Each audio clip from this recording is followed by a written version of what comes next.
Jepang maju, oke, di negara Indonesia. Tapi sekarang kan child free.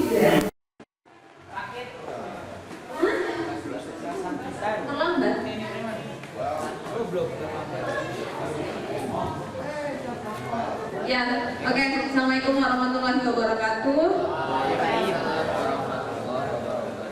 Selamat pagi anak-anak. Kalian bahasa Jawa, bahasa Jepangnya selamat pagi. Atau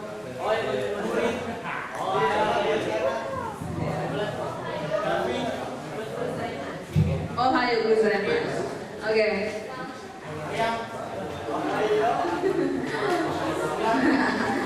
Oke, ya anak-anak, kita sudah sampai di hari ketiga dari Pekan Budaya dan Bahasa. Tepuk tangan dulu.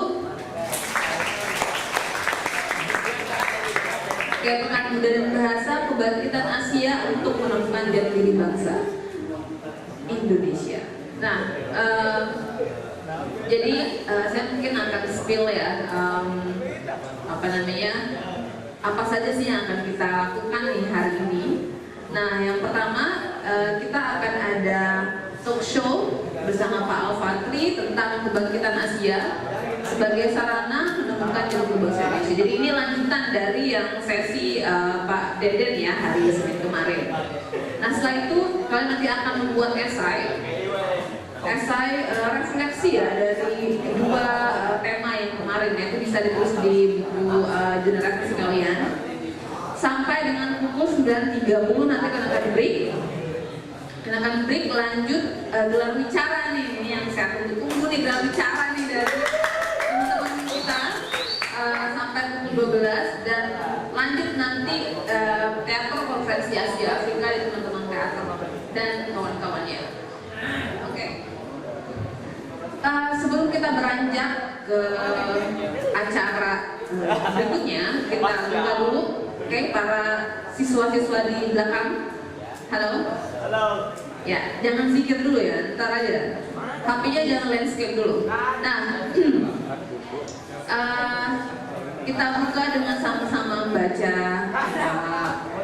Al-Fatihah. Semoga Allah memberkahi acara kita hari ini, berikan kelancaran, kemudahan, dan kita mendapatkan sesuatu yang bermanfaat dan menginspirasi diri masing-masing. Ya, silakan berdoa, kita mulai.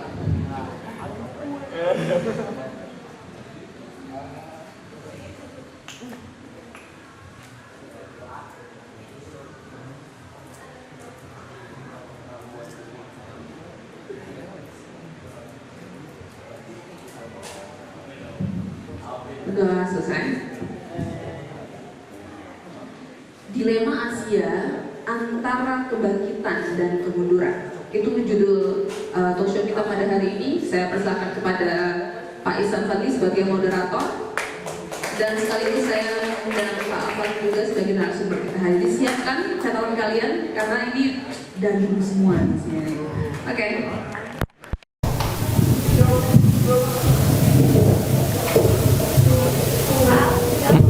Oh, masuk.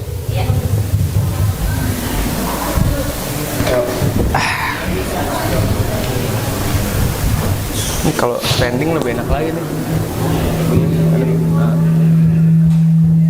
Saya udah pakai ini kayaknya ya.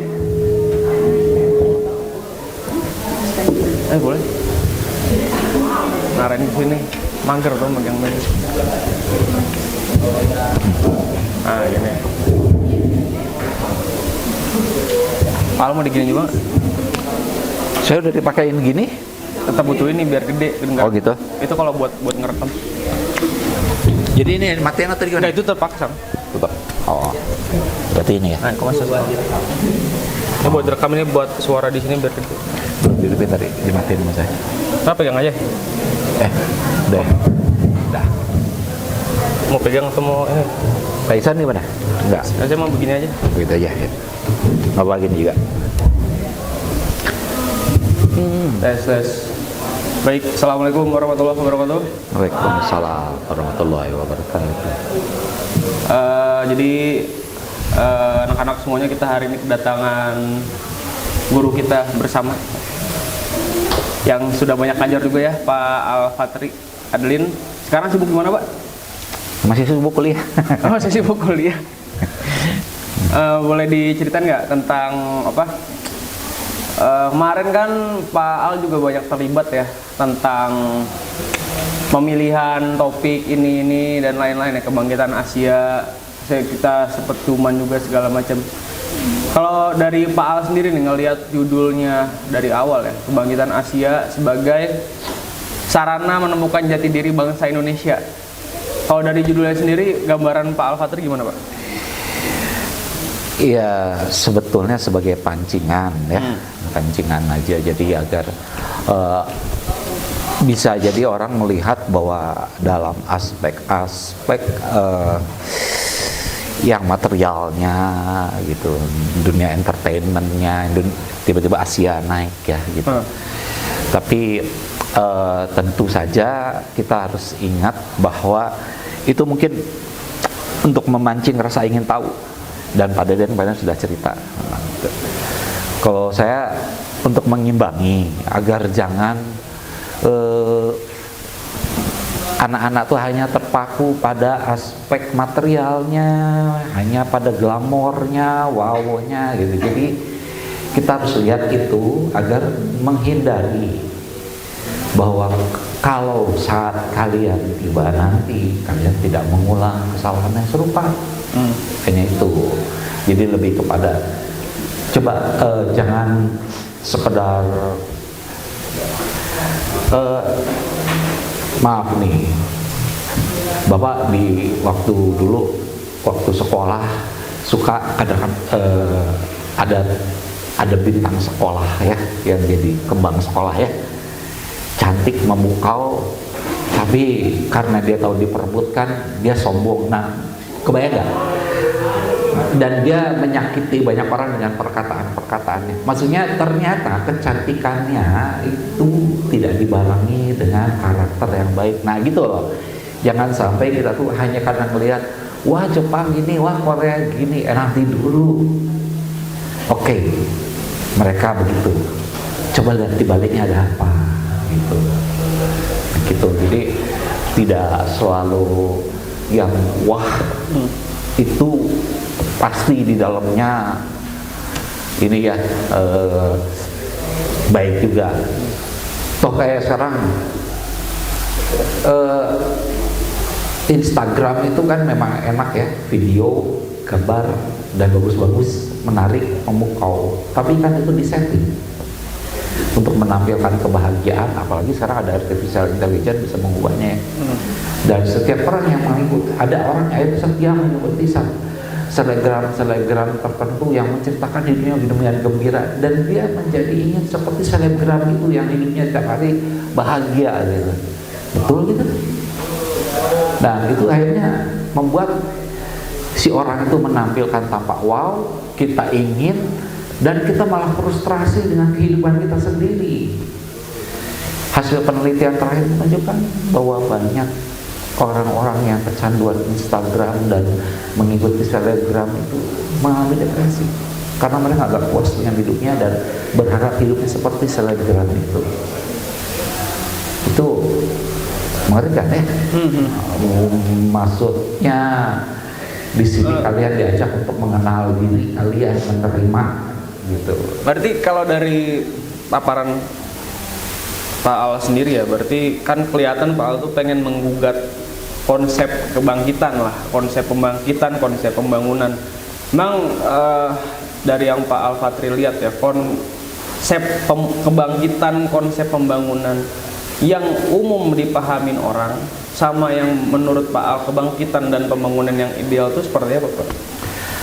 Kita sudah pernah mempunyai contohnya sendiri, tapi nggak disebut dan menyebalkan. Oh, udah sering ngomong ketika Eropa mengatakan bahwa mereka mengalami dark ages, abad kegelapan, seolah itu seluruh dunia, ya kan? Jadi Eropa mengalami kegelapan, mereka dikungkung oleh ajaran gereja.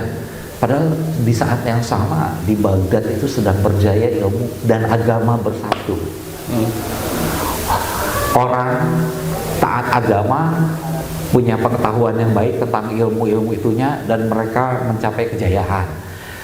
Pada masa Baghdad itu, siapa yang menulis buku dihargai emas seberat buku yang ditulis sama khalifahnya. Kebayangkan? Dan ada, Bapak pernah cerita, sekedar mengingatkan, ada orang bule mencoba melakukan demonstrasi, mereka demonstrasi menentang Islamofobia, dan mereka bawa satu poster, tulisannya adalah satu-satunya dosa umat muslim adalah menemukan Al-Jabar. Dan apa? Al-Jabar dari mana turunkannya? Al-Jabar itu turunnya di kalkulus. Hari ini anak ITB setengah angkatan gak lulus.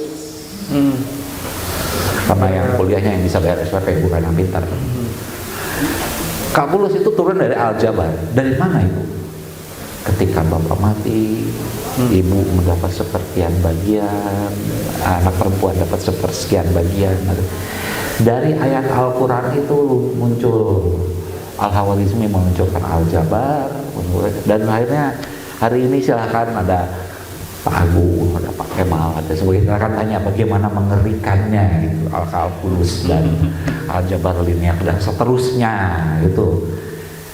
Nah, kita pernah di situ, dan itu bukan mimpi, enggak pernah gitu.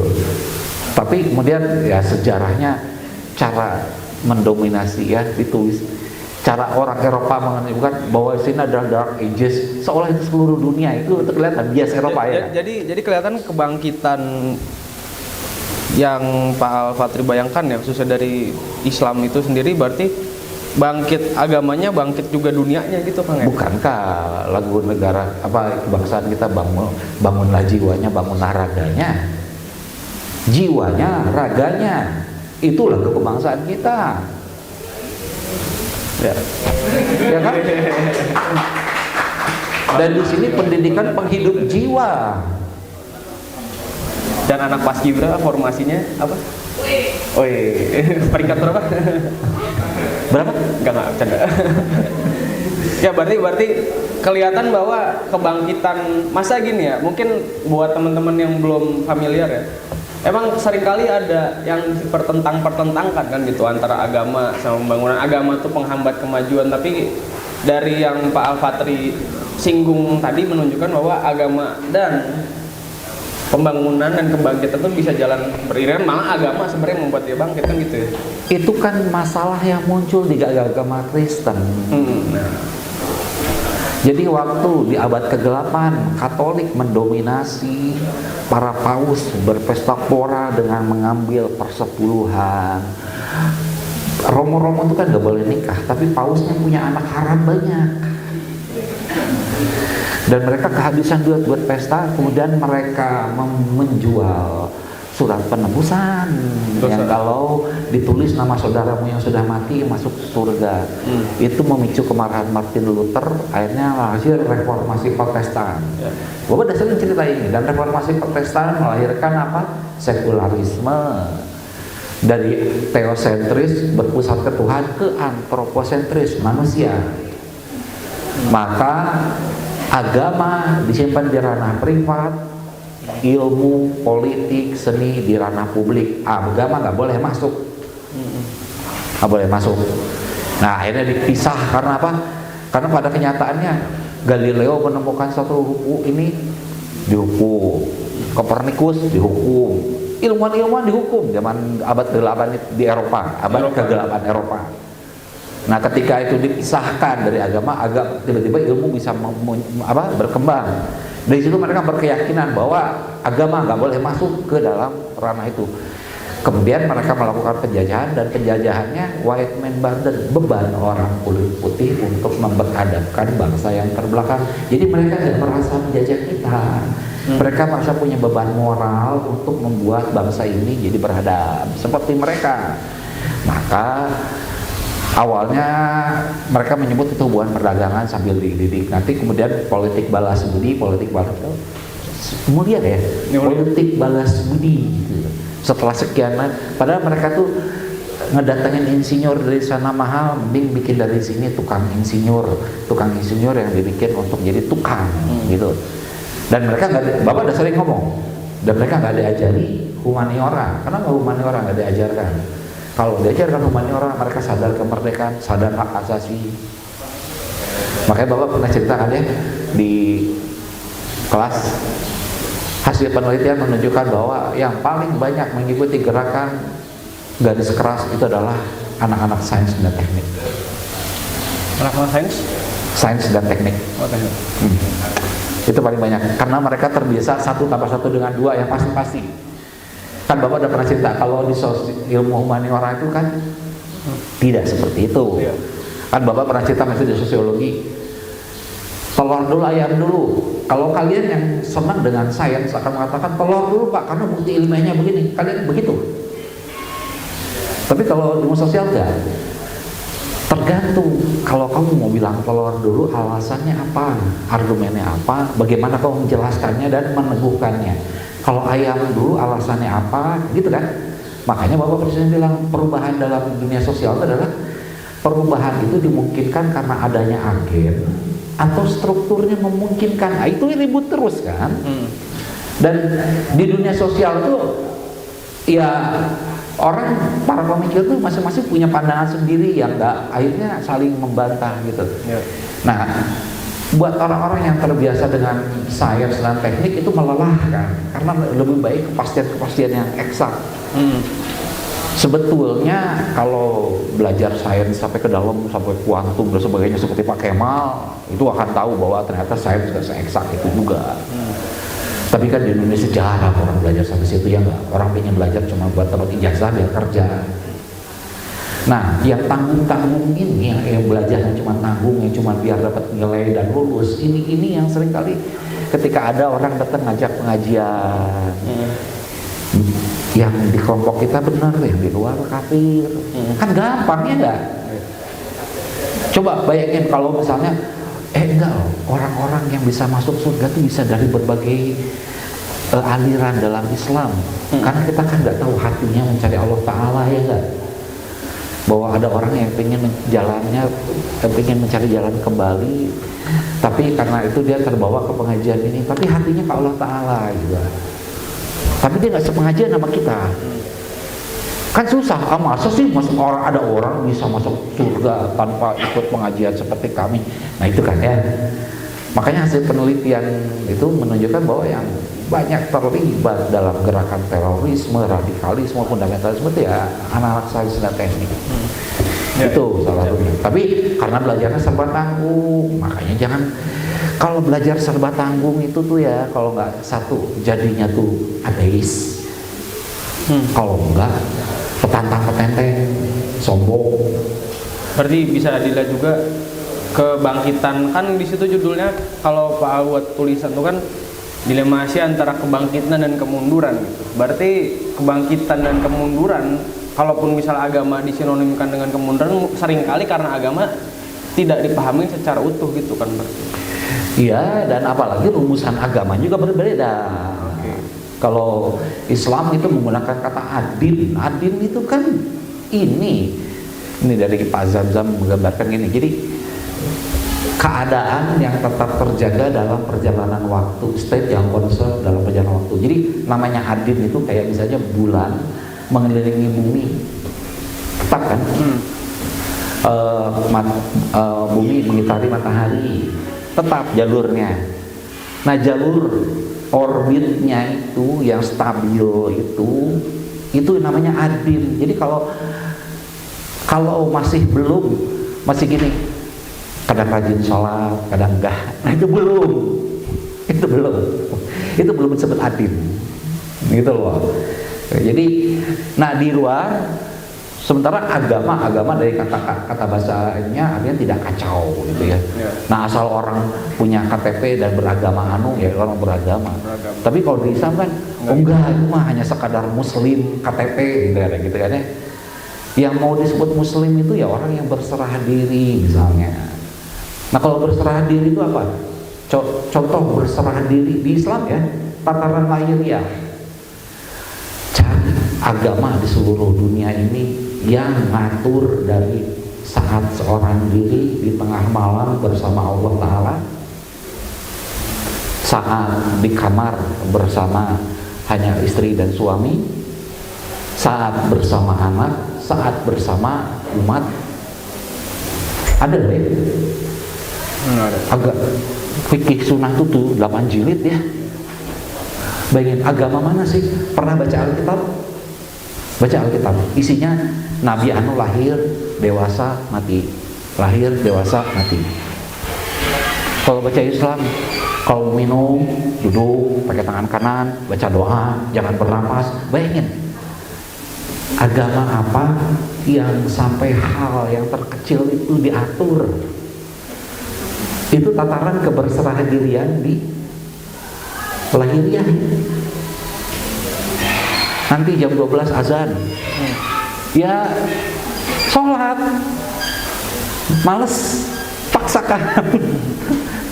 Belajar berserah diri, itu yang lahiriah.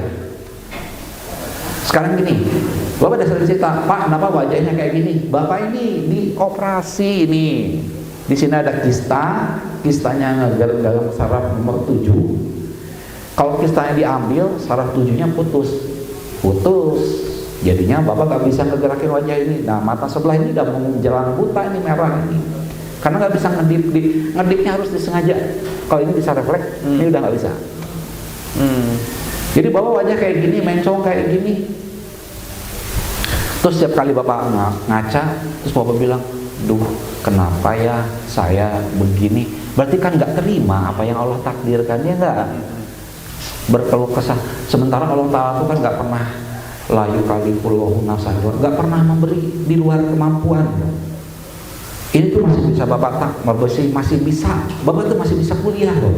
Masih bisa mikir, masih bisa nulis, masih bisa ngajar kalian. Hanya gara-gara wajah mencong terus tiba-tiba berkeluh kesah gitu ya. Keluh kesah itu dosa terbesar loh ya. Itu gak dibersihin di ini, gak dibersihin di alam kubur, itu di neraka biasanya dibersihin. Kenapa? Anda menuduh Allah gak adil. Sekarang bisa nggak ngelihat wajah, aduh mencong, aduh ngomong kayak gini terus, ya Allah kenapa ini terjadi? Berarti nuduh Allah nggak adil ya nggak? Sementara Allah bilang nggak pernah, Allah tuh nggak berlaku zalim, tuh nggak pernah Allah ya. Dan nggak pernah membebankan. Kalau Bapak sanggup 100 kilo tambahin 1 ons, tuh nggak pernah Allah Ta'ala tuh. Nah sekarang bayangin orang Korea ya, tiba-tiba operasi biar wajahnya jadi cowok cantik gitu ya. Operasi plastik jadi kayak Barbie gitu ya. K-pop. Emang ada apa? Ada apa dengan tampilan fisik yang ini? Kenapa? Emang kalau nggak cantik berarti orang jahat gitu? Kenapa? Nggak yang fisikal ini nggak menentukan yang di dalam. Nah, Bapak sih udah terima, alhamdulillah ini pembersihan ini, dan luar biasanya saya masih bisa kuliah S3 Pak ya. Jadi saraf untuk berpikir Bapak tuh nggak rusak otaknya. Hanya muka Bapak aja mencong jadi kelihatan nggak simetri, peduli amat. Mungkin kalian nyebut Bapak ini wajah, biarin, nggak masalah. Terima, alhamdulillah, sebaik-baiknya, alhamdulillah. Sekarang kita ngelihat ya nggak? Ya. Itu kan hal-hal yang harusnya diterima dengan baik. Nah itu yang Bapak ingin katakan ya. Hal-hal yang seperti itu tuh harus jadi pegangan gitu loh. Tapi gini Pak, kalau dilihat dari Jepang, Korea, kemarin kan Pak Deden kan sempat singgung ya bahwa ketiga negara tersebut itu punya akar budaya yang sama, namanya apa? Zen gitu. Jadi pun ketika kalau kita lihat yang zaman dulunya nonton apa sih film-film dulu apa segala macam, kelihatan kan gimana agama itu masih rawat lah, gimana orang Jepangnya masih katakanlah masih beragama, Korea masih beragama gitu. Sampai akhirnya pas kebangkitan mereka itu seolah-olah apa ya, ketika sekian puluh tahun ke depan, ketika negara sekarang ini ya kayak nggak ada bekasnya gitu kan. Agama di Korea, agama di Jepang, agama di Cina itu menurut Pak Al tuh apa masalahnya ya ketika Jepang, Cina, Korea yang sebenarnya punya warisan spiritual timur yang kuat gitu ya, tapi kok sekarang malah jadi negara yang banyak bunuh dirinya, orang nikah males gitu-gitu loh, banyak orang operasi plastik, itu gimana tuh? Pertama, sekularisasi yang terjadi di Eropa itu disebarkan melalui penjajahan. Sekularisasi, tahu sekularisasi? Tahu Tahu kan ya, pemisahan antara agama dari ranah privat publik. Jadi agama nggak boleh masuk, nggak boleh lah. Bapak lagi ngomong gini sama kalian, nggak boleh tuh nyebut-nyebut ini tadi tentang berkeluh kesah, nggak boleh itu. Kalau dalam perspektif sekuler ini apa usah. Ya, agama di masjid saja. Nah, Bapak nggak masjid aja. Makanya Bapak pernah nulis di teman-teman ITB. Bayangin ya, anak-anak ITB itu diajarkan bahwa yang paling bisa, yang terjauh yang bisa diterima itu kecepatan cahaya 300.000 km per detik. Jadi kalau ada cahaya ditembakkan ke bulan, 1 detik nyampe. Itu. Apakah ada sesuatu yang di atas kecepatan cahaya? Masih spekulasi matematik. Tanya Pak Kemal. Tapi kemudian akhirnya mereka meyakini bahwa yang paling cepat itu adalah kecepatan cahaya. Selesai kuliah, tiba-tiba Masjid Salman ITB mengadakan peringatan Isra Mi'raj. Dari sini menembus alam semesta yang luasnya sekian, itu berapa juta tahun cahaya ya? Tanya Pak Kemal, Pak Iqbal. Itu alam yang fisik. Iya. Belum alam yang disebutnya Rasulullah 7 lapis langit. Dan beliau melakukan dalam 1 malam. Dan buruk itu 1 kali lompatan sejauh mata memandang, itu di atas kecepatan cahaya. Dan tiba-tiba di masjid mereka, ya Rasulullah di ke bawah ke Sidratul Muntaha bertemu Allah Ta'ala dalam waktu semalam menembus sekian alam. Selesai, masuk lagi ke ITB, kecepatan cahaya lagi. Wah ya enggak? Jadi ini orang muslim zaman hari ini tuh ya, agama nggak mau sekuler, tapi nggak tahu gimana cara nyatuinnya. Gitu. Nah, tapi Islam itu salah satu yang membuatnya dan resisten terhadap sekularisasi adalah detil, anak-anak, detil. Fikih sunnah 8 jilid begitu ya. Apa yang nggak diatur di Islam? Apa yang nggak diatur? Apa yang nggak diatur dalam Islam? Enggak. Agama yang paling sampai disebut sama Hasan Smith itu agama legalistik katanya. Segala hal diatur. Nah, itu yang membuat Islam itu susah disekulerkan. Nah, agama-agama yang tadi itu setelah mengalami itu akhirnya jadi aspek legalitasnya yang kemudian memperkuat itu ya sebenarnya. Ya, bisa dibilang ya. Kebayang bagaimana orang Jepang bekerja sampai mati, merasa malu harakiri. Ya. Orang terus gak mau punya anak. Sekarang bayangin di Jepang itu ada 1 kereta yang cuma ngejemput 1 anak di sebuah desa karena dia tinggal satu-satunya siswa. Desa itu isinya orang tua. Jadi kalau anak itu lulus nanti, kereta itu berhenti beroperasi. Dan orang Jepang hari ini didominasi orang tua karena para pasangan-pasangan yang sudah menikah nggak mau punya anak. Child free. Kita sok. Bayang. Bapak ada sering cerita sama kalian. Banyak anak-anak muda yang waktu ikutan reality show pemilihan talent Indonesia Got Talent lah, Indonesian Idol dan sebagainya. Ingin terkenal, ingin kaya, ingin sebagainya. Bapak cerita, kalian tahu gimana, kenapa para selebriti itu banyak yang bunuh diri atau keluar dan kemudian mundur dari dunia selebriti? Rekaman itu berbulan-bulan. Tadinya mereka bikin lagu dan lagunya gue banget. Pas udah dibikin, didengar sama produser, nggak menjual. Sekarang lagi dangdut koplo, coba di rumah agak ke dangdut koplo. Loh, saya nggak suka dangdut koplo. Ya tapi kata produser, kalau itu nggak saya biayain. Yaudah ikutin. Udah gitu berhari-hari terus ini kurang ini. Akhirnya ini tadinya lagunya gue banget, kok sekarang jadi lagunya bukan lagu saya gitu. Selesai rekaman, luncurkan, mulai ada pembelian. Setelah pembelian apa berikutnya? Tur keliling dunia. Hari ini di kota Anu, manggung di depan ribuan orang, disorakin, pulang, capek, tidur, besok pagi bangun, pindah kota. Berbulan-bulan terpisah dari anak istri, kesepian, ada yang lari dengan narkoba, ada yang fans yang mau tidur dengan dia ya dibawa ke hotel. Terus lama-lama mulai terjadi ego, aduh vokalisnya kok lebih terkenal daripada gitarisnya, ribut. Akhirnya Linkin Park kehilangan Chester Bennington. Soundgarden kehilangan One Direction Chris kehilangan Cornell. Liam Payne. Nah itu jadi Bapak penggemar musik rock, Bapak tahu gimana itu. Nah sekarang Bapak tanya para selebriti Korea yang nari dia itu dan wah menggemaskan itu, tahu apa yang terjadi di belakangnya? Kekerasan seksual, mereka bunuh dirinya dan tahu. Masih mau kayak gitu. Bapak tuh kalau ditanya sama orang tuh sering ya. Misalnya kan begini. Terakhir tuh Pak Haidar Bagir direktur misalnya.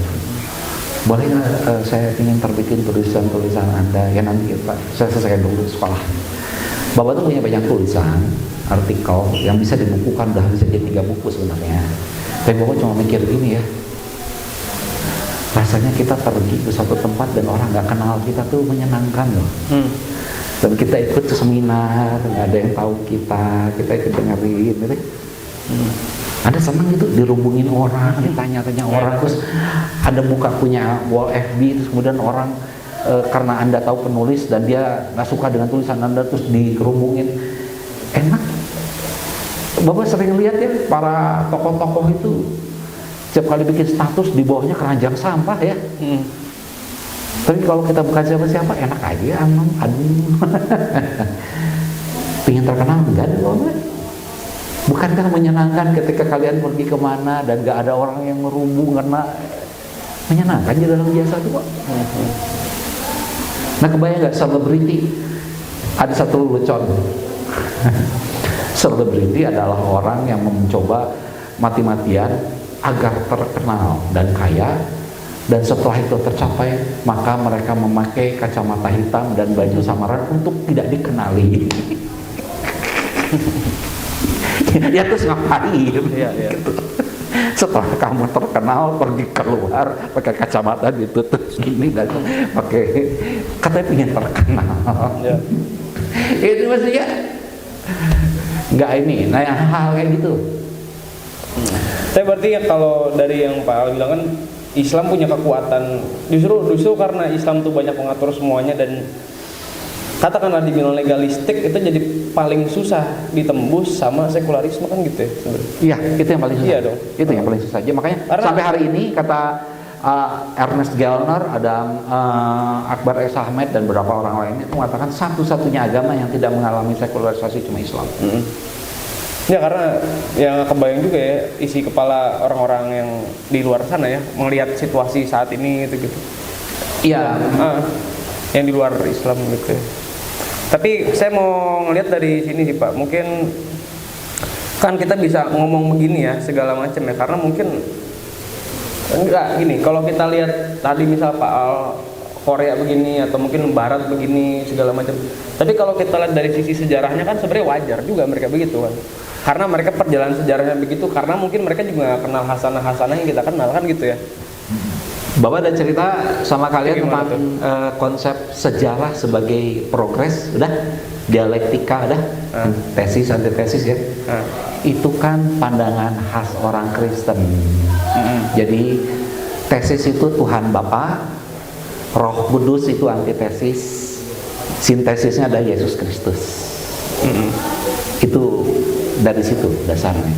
Jadi sejarah itu berjalan berdasarkan antara Tuhan Bapa, Roh Kudus, dan bagaimana Roh Kudus menjadi daging, Roh menjadi daging Yesus Kristus. Dan perjalanan sejarah dimulai dari seperti Alkitab, dari kitab Kejadian, manusia terjatuh ke muka bumi karena berbuat dosa, maju penebusan dosa, maju sampai kerajaan Allah di muka bumi. Maka bagi orang Barat, sejarah itu berjalan berdasarkan progres. Nah kalau dalam progres berarti apa? Berarti yang hari ini itu adalah yang paling maju. Berarti Amerika hari ini adalah Amerika yang paling maju. Bahwa pandangan tentang manusia hari ini itu yang paling maju.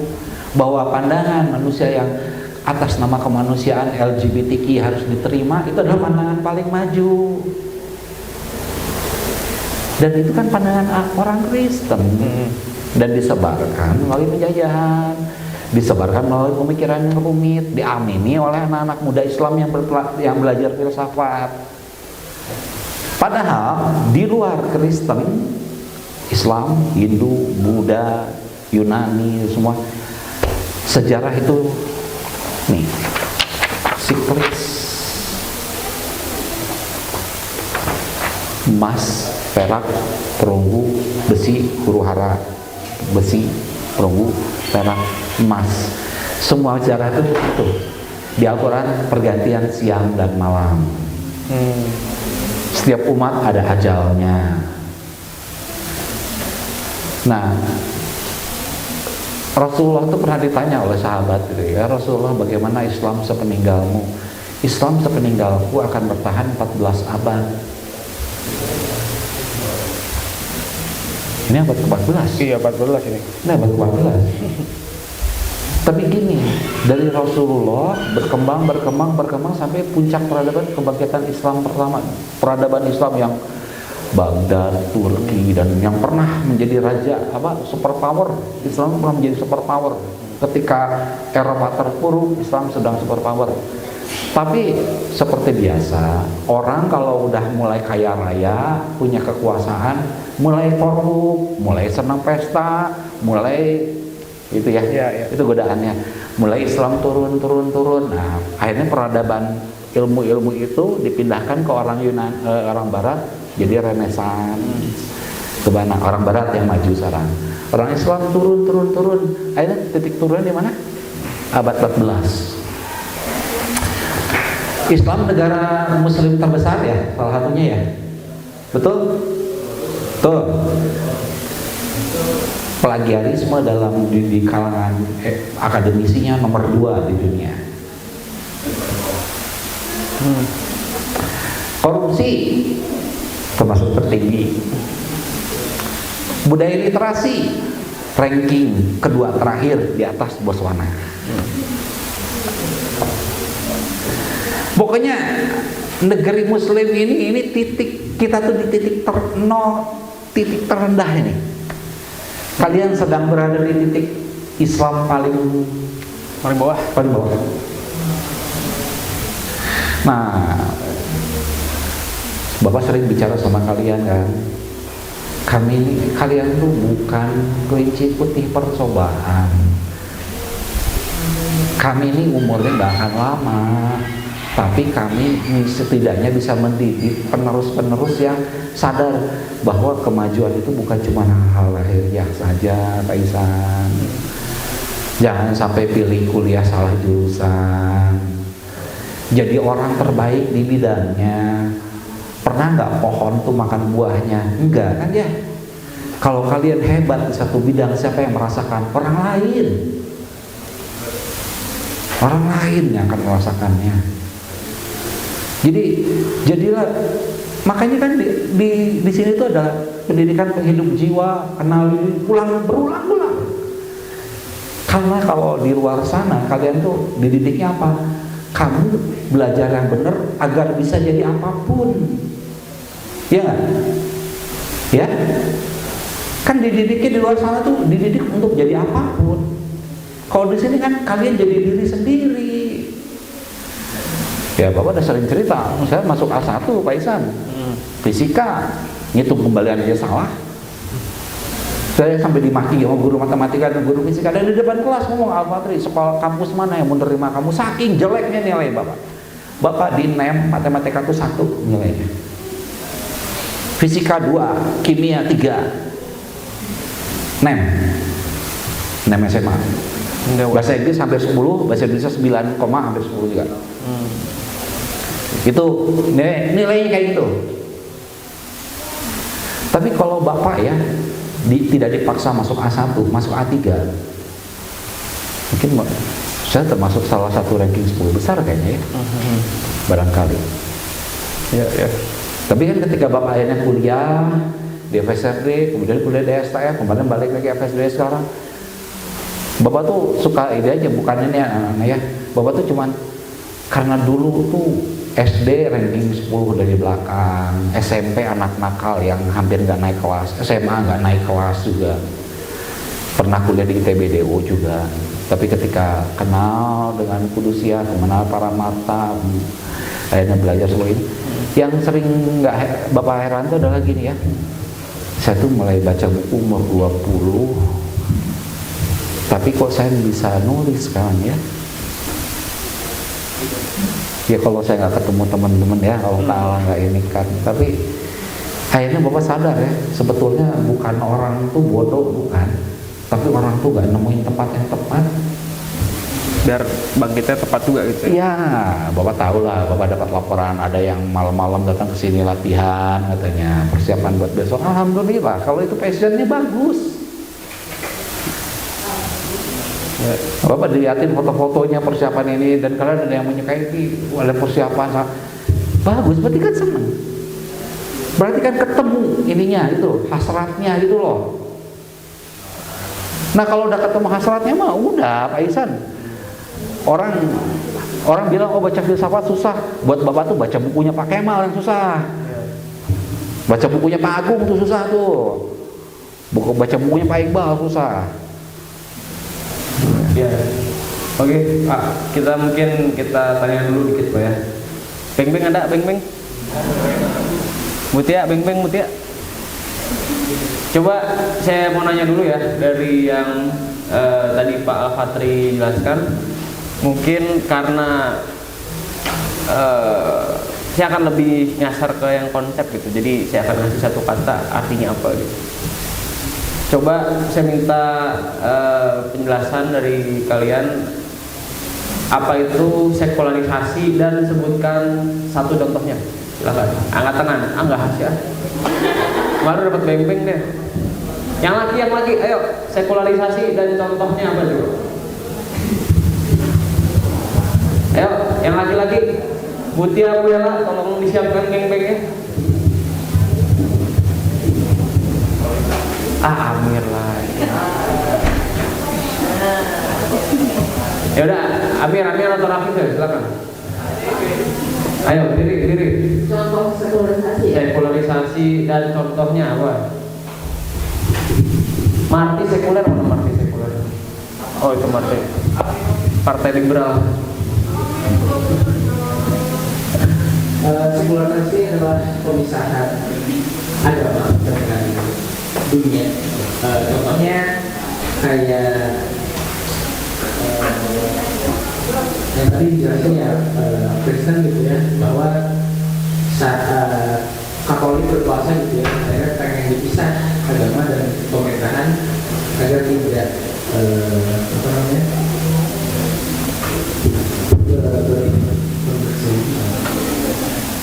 agar tidak menyatu gitu dan pisah urusan pribadi, bahwa agama urusan pribadi dan Kristen urusan pribadi masing-masing dan pemerintah. Oke, dapat beng-bengnya? Ya, dapat. Oke, satu beng-beng keluar.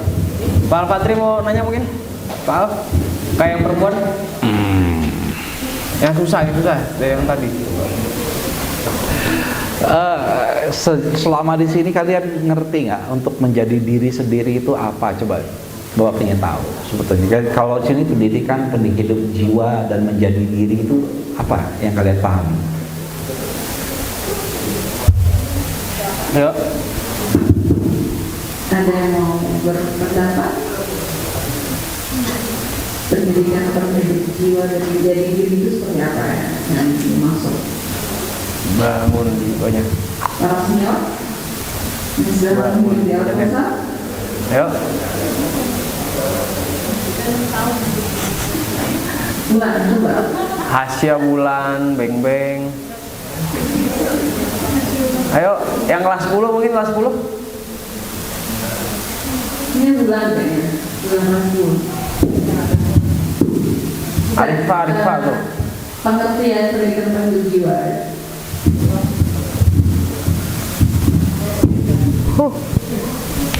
Punya. Ya ini sudah dua sisi. Jadi kalau misalnya kalau film dia tuh kayak yang ada pohon. Terus kan kalau apa itu ilmu itu namanya dari air. Jadi kalau misalnya pohon ilmu dia pasti sampai ada yang tadi simbol jadi kayak air sebagai ilmu pendidikan dan sebelum pohon itu berbicara di kota. Jadi kalau jual kita itu kalau di silakan terus yang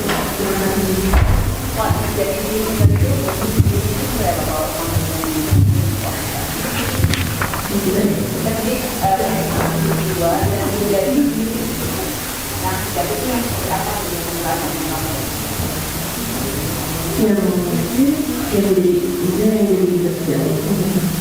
Ya maksudnya apa ya?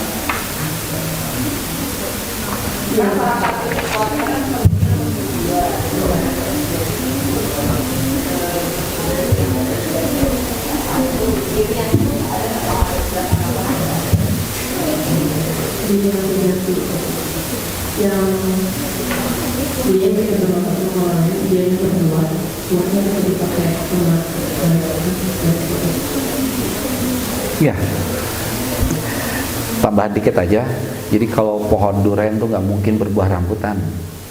Jadi udah bagus gambarannya. Jadi benih disiram tumbuh. Tapi kan nggak mungkin ya, bulan nanam pohon benih mangga tumbuhnya duren, nggak mungkin kan. Nah, menjadi diri sendiri, jadi menghidupkan jiwa, tapi tidak berbuah, nggak mungkin dong, nggak akan mungkin kejadiannya nggak. Nah, tapi permasalahannya di dalam kehidupan manusia, karena manusia tuh punya keinginan, ingin itu ya. Jadinya ada orang yang sebenarnya nggak berbakat di situ jadi pemimpin, dan kita berulang kali ya, bangsa ini nggak belajar milih orang yang tepat untuk memimpin. Ya, Kasih memang. Oke.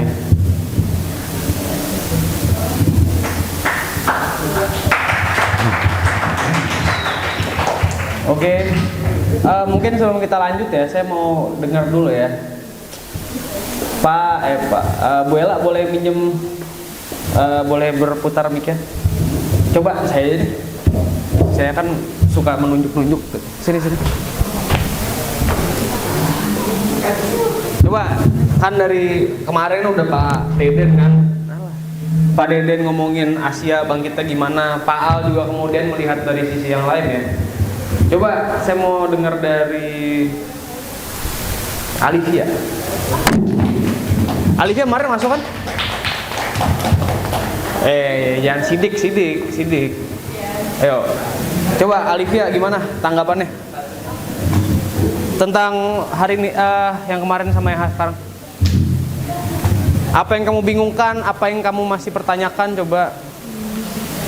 dari materi Ya, Pak Deden, Pak Al Fatri juga boleh. mungkin kalau saya dari yang pada dari kemarin lebih kayak ngertinya itu dari insiden yang yang dari masa Cina itu loh, dari awal mereka paling Cina tuh, terus kalau Cina itu menyebar ke Korea sama ke Jepang, menyebar ke Korea karena Cina jadi Korea dan masuk ke Jepang karena yang maaf tadi saya lebih nangkep ke kebangkitan Asia itu waktu pas yang Eropa itu ngerasa Dark Angel gitu, tapi kan Dark Angel. terus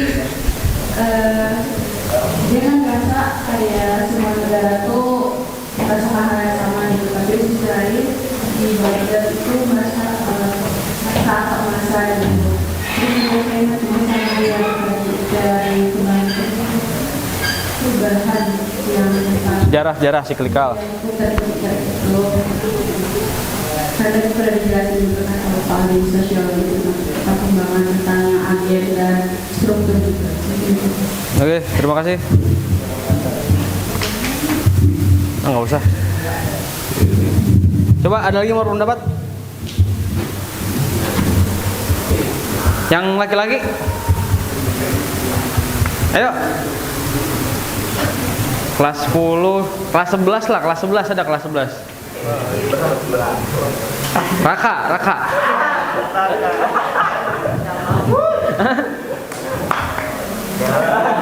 Dia juga nggak mau tadi tapi mau. Raka, Iban mau Ban? Ayo Ban, tanggapan. Kemarin dia datang nih kan. Ayo. Tanggapan, komentar lah apa. Menurut saya apa gitu coba. Atau mungkin yang kamu bingung kan nanya. Berdiri. Dan nampak dari depan. Ya mikir berempat tuh, mari pemahfis. Nah. Ya Asia mah bangkitan. Apa? Udah nyala. Assalamualaikum warahmatullahi wabarakatuh. Waalaikumsalam warahmatullahi wabarakatuh. Saya dibantu dari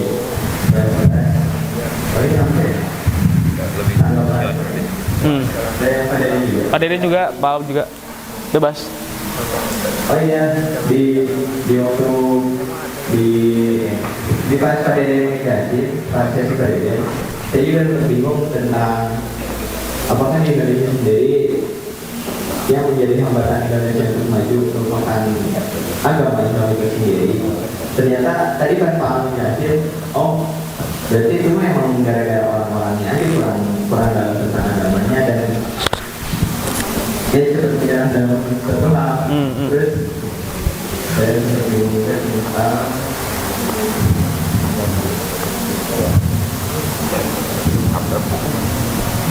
Kamu ngomong dulu aja, ntar kita rumusin dari perkataan kamu. Ceplas aja dulu apa ngomongnya dulu. Ya ngomong dulu baru ntar biasa terstruktur. Ya kamu katanya masih ada yang mau dibingungkan. Udah. Hah? Oh ya. Ayo. Terima kasih Hiban. Beri applause kepada Hiban, silakan. Selanjutnya dari Lab School Cirende. Ayo. Agam. Ya kan, Lab School Cirende. Silakan. Ngomong apa kek? Assalamualaikum, saya Agam. Salam.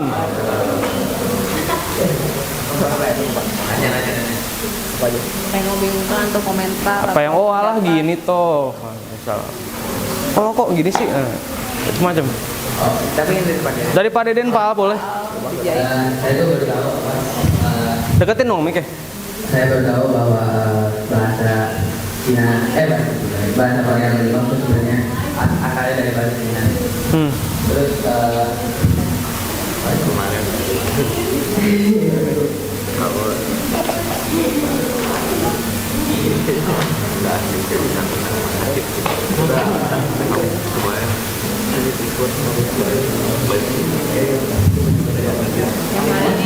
Yang hari ini sekuler, bunuh diri, K-pop, operasi plastik.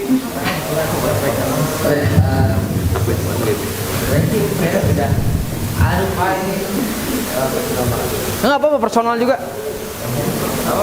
Nggak apa-apa. jadi tadi saya juga masukan gitu bahwa kita tuh sebenarnya terima aja gitu, jangan dulu kita nggak boleh komplain, jadi kita terima aja apa yang ditakdirkan Allah. Asik. Pak Isan, mungkin saya ingin bercerita sedikit, Ayo. tambahan dikit ya. Anak-anak, bagaimana kalau kalian berpikiran bahwa sejarah itu maju dan yang terkini itu adalah yang paling maju? Coba bayangkan.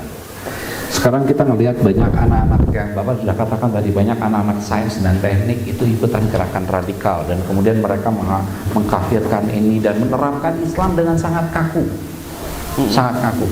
Nah, sampai harus pakai cadar segala dan sebagainya. Bahkan gitu. Ya Bapak itu pilihan pribadi, tapi coba lihat ya.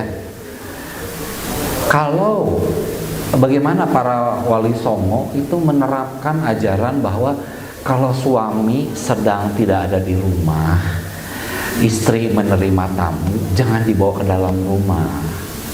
Ya, orang bisa berpikir aneh-aneh. Nah, itu kan kalau sekarang ditafsirkannya adalah hanya buka pintu dikit ya, ada siapa, oh maaf suami saya nggak ada di ini gitu ya. Sementara bangsa kita kan orangnya rumah deket-deketan ya, sangat ramah.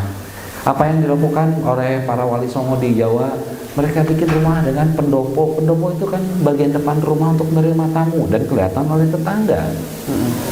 Orang bisa menerima tamu.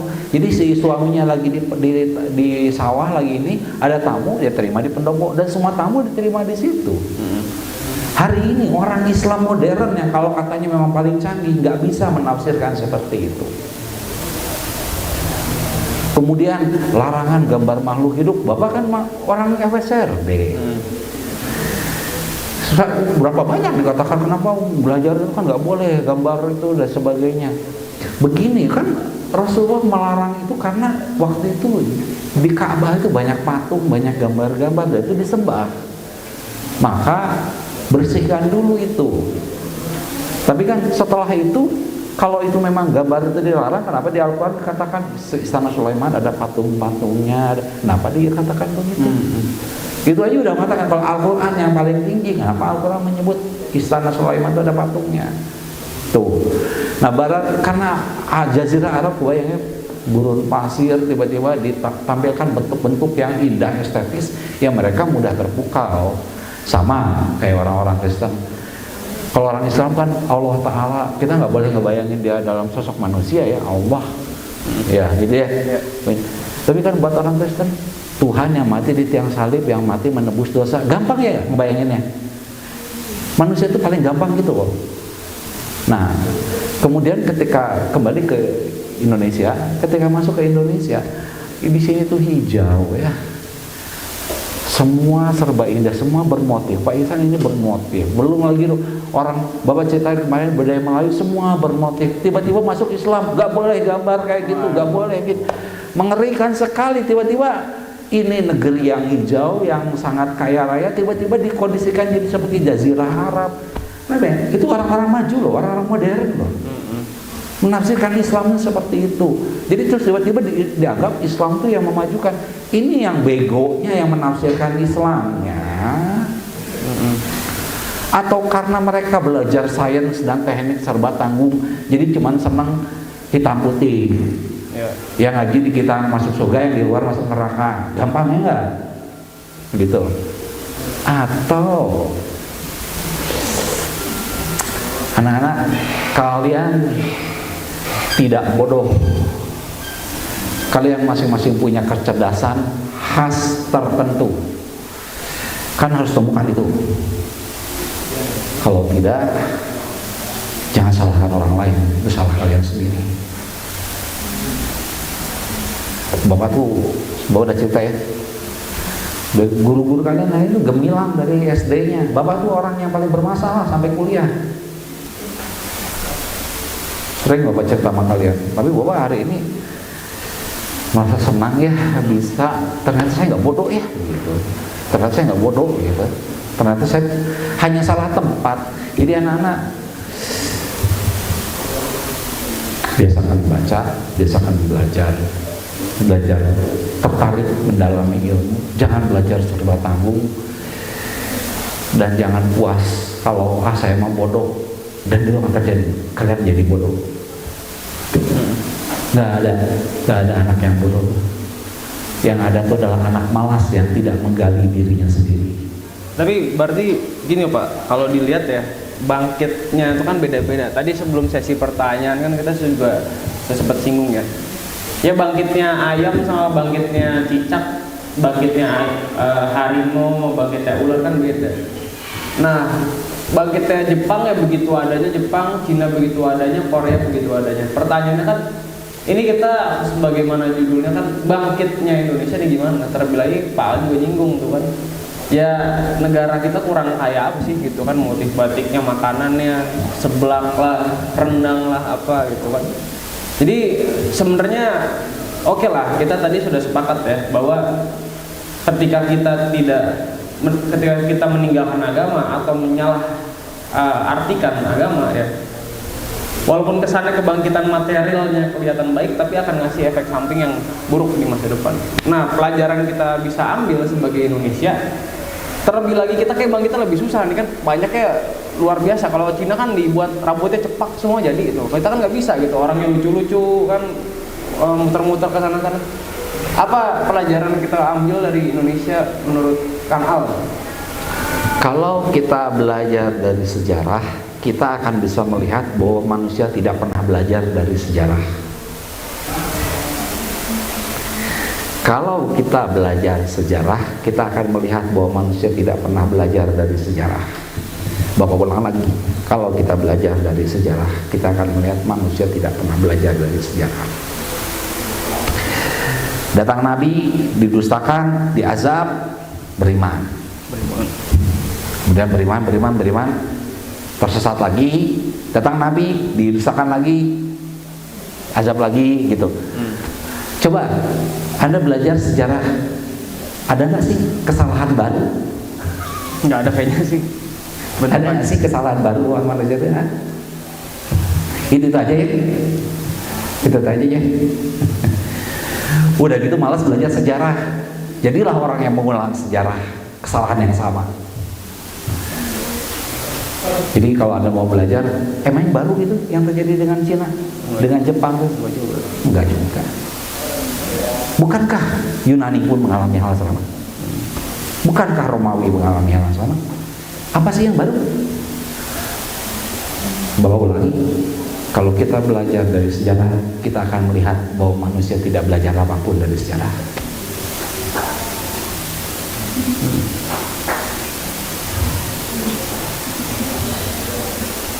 Kalau misalnya kita lihat dari Indonesia ya, karena apa ya, kalau dibilang bangkitan Indonesia, kemarin di rumah juga seperti bahas bangkitnya Indonesia, bangkitnya yang pas kapan nih kan? Karena Indonesia mungkin bersatunya baru di Majapahit sama Sriwijaya gitu kan, sedangkan setelah kita merdeka kayak kita gini-gini aja nih gitu kan, belum ada presiden yang bisa membuat kita jadi negara yang menemukan keutamaannya lah gitu kalau mau dibilang gitu ya. Terus pelajarannya apa berarti Pak tentang, bukan pelajaran ya, lebih ke Indonesia seperti yang si Iban bilang tadi lah, Indonesia tuh bangkitnya gimana berarti? Ya gini, kalau di hadis kan dikatakan gini, ya Rasulullah kapan tibanya sa'ah, hari-hari kehancuran, ketika amanah dihianati. Bagaimana amanah dihianati? Ketika suatu urusan diserahkan kepada bukan ahlinya. Nyalahin bapak ngajarin matematika sama kalian hancur lebur. Bapak pernah cerita nggak waktu SD bapak ya, yang ngajar tuh nggak pintar matematika, tapi dia disuruh ngajar. Akhirnya dia ngajarnya gini, bawa buku, dia datang sambil bawa cemilan, buka halaman sekian, kerjain. Bu, gimana cara ngisinya? Terserah isi angka berapapun, terus dia ngambil. Terjadi di angkatan bawah.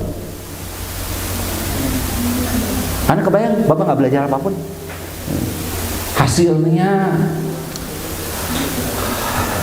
Dan itu terjadi zaman dulu tuh, banyak kayak gitu-gitu.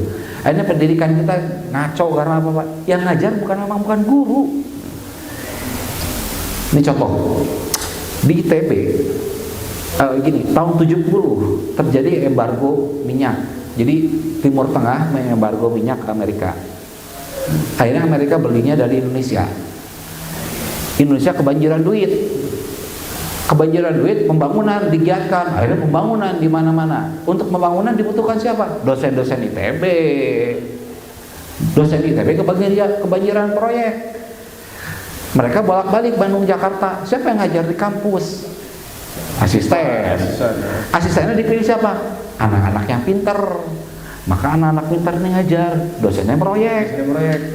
Nah, anak-anak yang pinter ini ketika lulus direkrut jadi dosen. Pertanyaannya, apakah anak pinter adalah calon dosen? Enggak. Bisa jadi periset, bisa jadi penulis, bisa jadi, ya enggak? Akhirnya direkrutlah anak-anak pinter jadi dosen. Masuklah generasinya Pak Zamzam, Bapak. Itu tuh tahun 80, 90 itu bersemi dosen-dosen yang ditanya marah, ngajar nggak ada yang ngerti, yang dapat nilai A di akhir semester cuma 3 orang. Masuk di pintu kelas, dia tungguin pintu, dilihatin mahasiswa satu persatu biar nggak berani nanya. Karena dia selalu ketika ditanya, dia nggak bisa jawab. Rupanya dulunya dia anak rajin yang ingin dapat nilai tinggi, tapi dia nggak menguasai bidang, jadi dia hanya ingin dapat nilai tinggi buat ujian, selesai ujian lupa. Ya karena itu bukan bidang dia. Karena dia ingin dapat nilai tinggi biar dapat kerjaan gitu loh. Beda ya kalau orang dapat nilai tinggi karena dia menguasai, kan beda. Nah kalau orang menguasai, kalau kata Einstein, jika kamu tidak bisa mengajarkan pada anak umur 6 tahun, berarti kamu tuh nggak ngerti. Jadi kalau masih ngejelasin yang jelimet, berarti orang ini nggak ngerti apa-apa. Jadi kalau Pak Kemal bisa ngajarin fisika dengan cair kepada kalian, seperti beliau menjelaskan dengan cair kepada Bapak, karena Pak Kemal itu karena paham dengan baik. Kebayang nggak kalian tahun 90 tuh ya, Bapak tuh ngajar sampai di depan di dalam kelas tuh gini, nih dosen ngomong apa gitu. Itu hal yang umum ya? Dan itu terjadi. Nah akhirnya kan banyak kayak gitu kejadiannya. Nah sekarang pertanyaannya gini, alhamdulillah ya di sini sebagai dosen guru-guru kalian bisa terselamatkan dari sistem pendidikan yang hancur lebur itu, punya visi. Nah kami ingin bikin pendidikan yang baik buat kalian. Kami nggak punya kekuatan politik untuk mengubah negeri ini, nggak punya. Yang kami punya adalah kami mendidik kalian jadi orang yang baik, terbaik di bidangnya. Tolong ubah Indonesia di masa depan. Hanya itu. Bapak umur Bapak udah sakit kayak gini, udah sakit jantung, mau dipasang ring mungkin ntar lagi juga. Mungkin Bapak gak akan lama umur Bapak. Tapi setidaknya Bapak pernah hadir dalam hidup kalian dan cuma menitip, tolong ya anak-anak jadi orang yang terbaik di bidangnya, berbuat untuk orang lain, ubah Indonesia. Karena kami nggak punya kekuatan politik, Pak Ihsan, udahlah, gak usah mikir kita bikin, enggak. Yang kami bisa lakukan adalah mendidik kalian. Siapa tahu di antara kalian akan ada yang jadi menteri, jadi presiden, kenapa tidak? Kita nggak tahu masa depan. Tapi setidaknya kami sudah meletakkan dasarnya di sini. Itu makanya kata Bapak juga tadi, kami ingin membuat kalian tuh sadar. Kelihatan nggak polanya manusia itu nggak belajar apa-apa dari sejarah. Itu aja kesalahannya.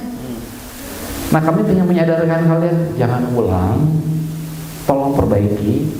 Kamu nggak akan lama, umur kamu nggak akan lama. Tapi setidaknya kamu meninggalkan sesuatu sama kalian. Jangan menjadi orang bodoh karena kalian malas menggali diri sendiri. Rugi. Kalian, tidak ada manusia bodoh, yang ada adalah orang yang malas menggali dirinya dan jadi bodoh. Allah Ta'ala tuh gak nyintain manusia terus ciptain terus jadi bodoh aja gitu ya. Enggak ada.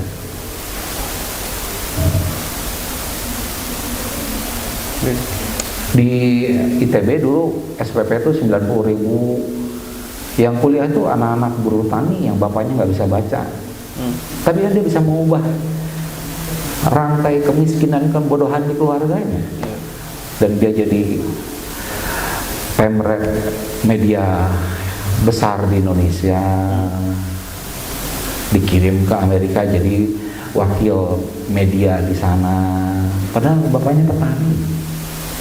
Jadi kalian juga jangan, bapak saya juga begini, saya mau begini aja. Aduh.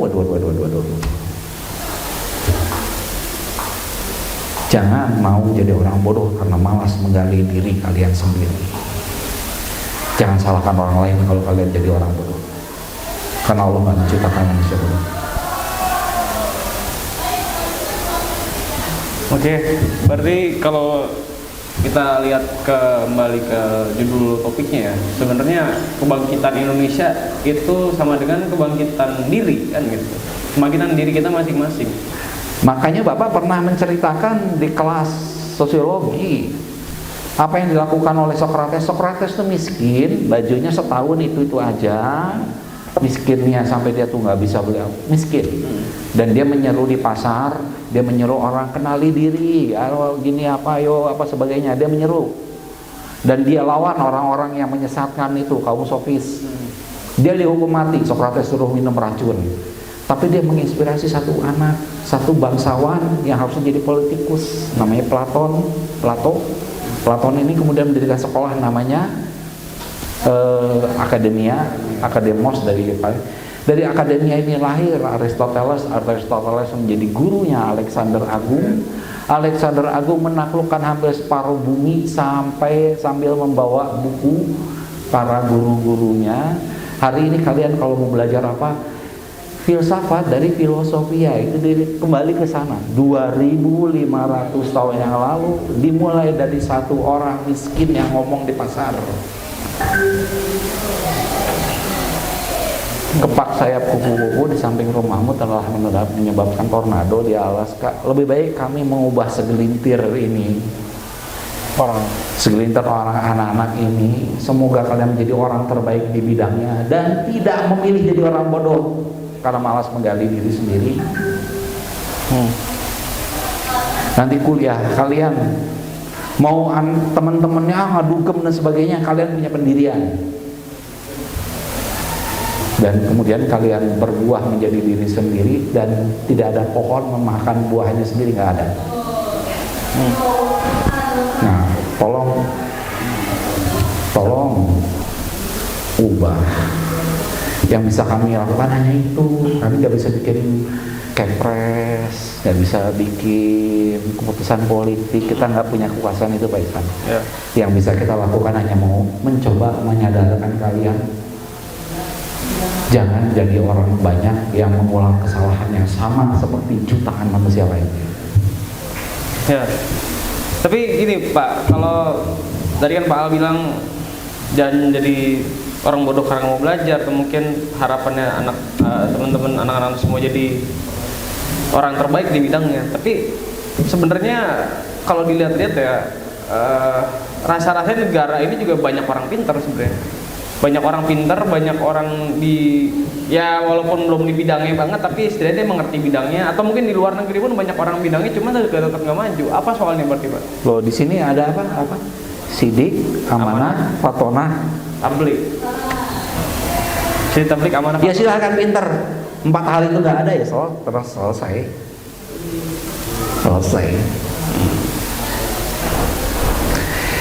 Mau contoh ekstrim, Dokter Octopus itu gimana, nggak pinter ya nggak?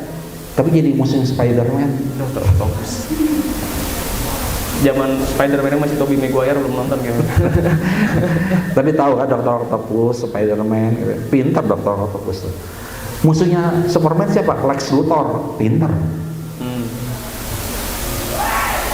Pinter tapi nggak Pak, tapi seorang selesai.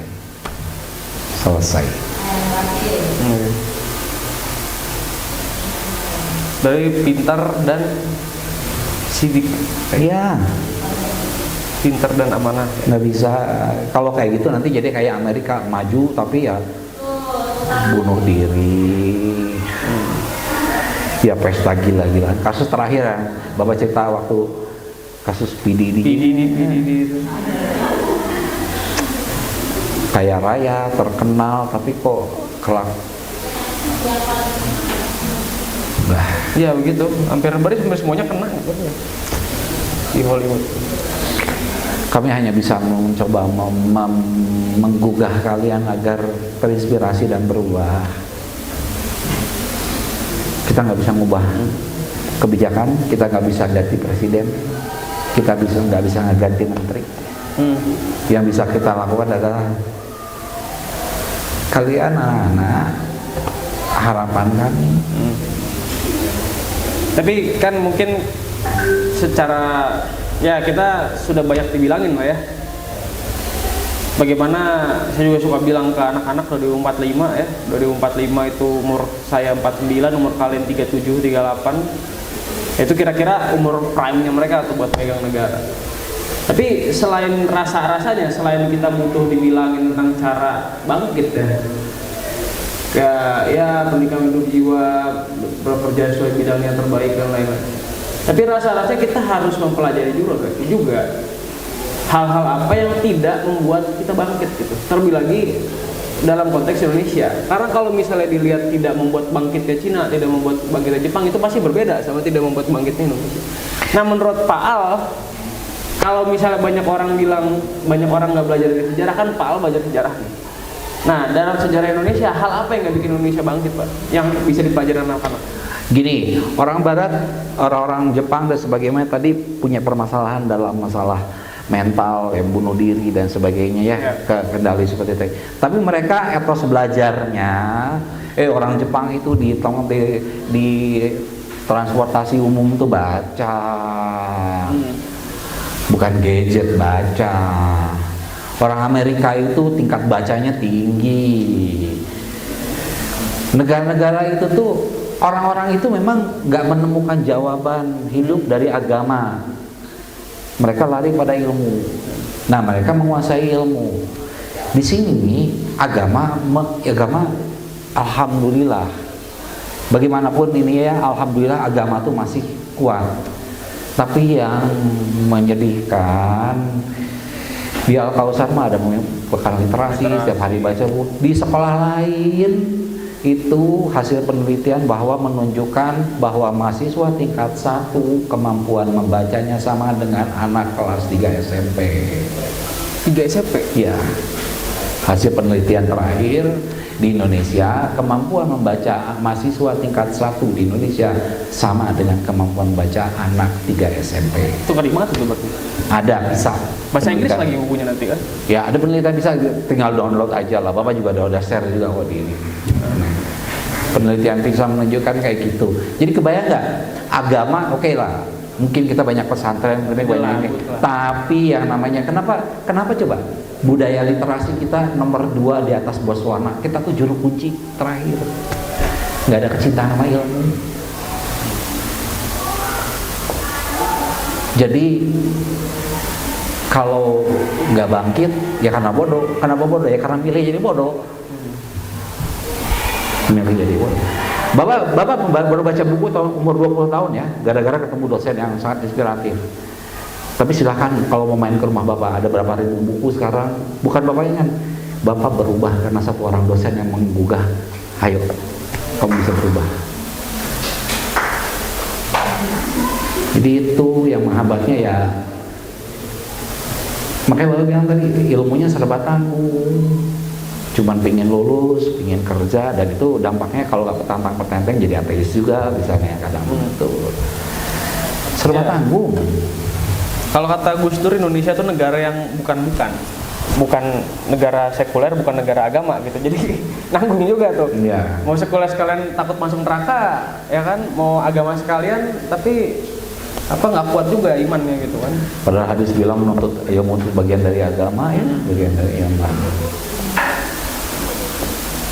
Oke, ada pertanyaan mungkin dari anak-anak? Wes, Fauzi, silakan. Tepuk tangannya ini dong, jangan 2 dong. Tak ada yang bersambut tepuk tangannya. Boleh Fauzi mau nanya, silakan. Dari kelompok nasionalis. Iya benar Pak. Assalamualaikum warahmatullahi wabarakatuh. Waalaikumsalam warahmatullahi wabarakatuh. Nama saya Pak Ismail dari Papua. Terus pertanyaan saya, apakah sekularisme atau sekularisme di Indonesia itu kalau misalkan dibawa ke ranah yang benar-benar umum dan konteks Indonesia yang berbeda, toleransi gitu, terus ya toleransi lah, bergotong royong gitu, beda-beda, apakah nggak paradoks, apakah nggak bertentangan dengan persatuan agama itu, ketidaksekularisme? Kemudian kan pada akhirnya di bawah itu moralnya doang gitu. Kalau kata Muhammad malah kalau agamanya dibawa ke politik, agamanya dibawa ke ranah umum, itu malah menurunkan derajat agama. Nah akhirnya moralnya dibawa ke ranah umum. Nah bagaimana hanya moralnya saja itu bisa memajukan Islam gitu. Hanya moralnya saja yang dibawa ke ranah umum itu bisa memajukan Islamnya. Itu bagaimana? Iya, karena agama Islam itu dipahaminya sebagai perintah dan larangan, hanya sejauh fikih. Sementara ada dimensi tasawuf yang menceritakan bahwa manusia itu harus mengenal diri, manusia itu harusnya punya tanda ciri orang bertobat itu gemar pada ilmu. Itu ada. Nah akhirnya karena agamanya cuma dipahami dengan cara seperti itu. Tadi Islam tuh Ketika Islam hanya dipahami secara perintah dan larangan tadi, nyebelin. Terus kemudian ditambah lagi dengan pikiran yang hitam putih yang ditafsirkan apa adanya, jadi mengerikan, ya enggak? Iya. Tiba-tiba udah mikirnya hitam putih, terus diajak pengajian bahwa yang di luar pengajian kita tuh yang masuk neraka, kita enggak. Ya makin gimana makin nggak mundur. Orang nggak bisa berpikir kompleks jadinya. Itu yang apa namanya menjadi masalah. Bapak kan pernah cerita ya di tiap kali di kelas, kalian dimasukin di WA grup keluarga besar, ya mau keluar susah takut kan, nggak bisa, iya. Tapi tiap hari kalian ngelihat ada anggota keluarga yang nge-upload apapun, tips tentang apapun, dan tidak tanpa klarifikasi apapun. Hoax masuk tiap hari ke situ, gitu ya. Dan tapi orang-orang yang masuk ini peduli sama agama loh, orang-orang yang rajin sama agama. Jadi kebayang ya, mereka sangat antusias sama agama, tapi mereka nggak bisa berpikir kritis. Kenapa ya? Ya karena agamanya cuma sebatas perintah dan larangan, dia nggak menuntut ilmunya, enggak, mengendalikan diri, enggak, gitunya, enggak, ya hilang aspek batinnya ya. Kalau misalnya konsep negaranya itu negara Islam gitu, kayak di Baghdad dulu atau negara-negara ya yang dulu Islam gitu yang berkuasa, itu kan emang bisa menyampaikan tasawufnya langsung, menyampaikan konsep Allahnya di ruang publik, di ruang diskusi. Tapi dengan konsep negara Indonesia yang sekuler, yang berbeda, yang apa bisa disampaikan gitu konsep agama Islam di Indonesia. Suatu ketika Nasruddin Hoja itu tuh sering bolak-balik ke suatu negeri. Dia membawa keledainya, membawa jerami. Diperiksa oleh petugas perbatasan, cuman bawa jerami. Tapi dia bolak-balik ke negeri itu terus. Tapi petugas perbatasan ini nggak menemukan apapun. Setelah tua, akhirnya Nasruddin Hoja nggak balik-balik ke situ lagi. Si petugas perbatasan juga udah pensiun, ketemu mereka. Terus Nasruddin Hoja ngomong gini, sudahlah, si petugas perbatasan, kita udah tua, kamu udah pensiun, saya udah pensiun, kamu udah ngebalik-balik negeri saya. Saya tuh percaya kamu tuh nyelundupin sesuatu ke negeri saya. Tapi saya periksa, cuman bawa jerami. Sebenarnya kamu tuh nyelundupin apa? Keledai. Keledai di negeri kamu mahal. Bisa nggak menyelundupkan ajaran Islam melalui fisika? Bisa nggak sih menyelundupkan ajaran Islam melalui kalkulus? Bisa nggak sih menyelundupkan ajaran Islam melalui sosiologi? Kalau nggak bisa, berarti karena pemahaman ilmu sosiologi, fisika dan sebagainya dangkal. Kalau kalian mengerti ilmu itu sampai dalam, kalian akan menemukan Tuhan di sana dan kamu bisa menyelundupkan itu. Dan bisa menyelundupkan Islam melalui Pancasila yang sila pertama ketuhanan yang Maha Esa, kemanusiaan yang ada, bisa. Kenapa nggak bisa?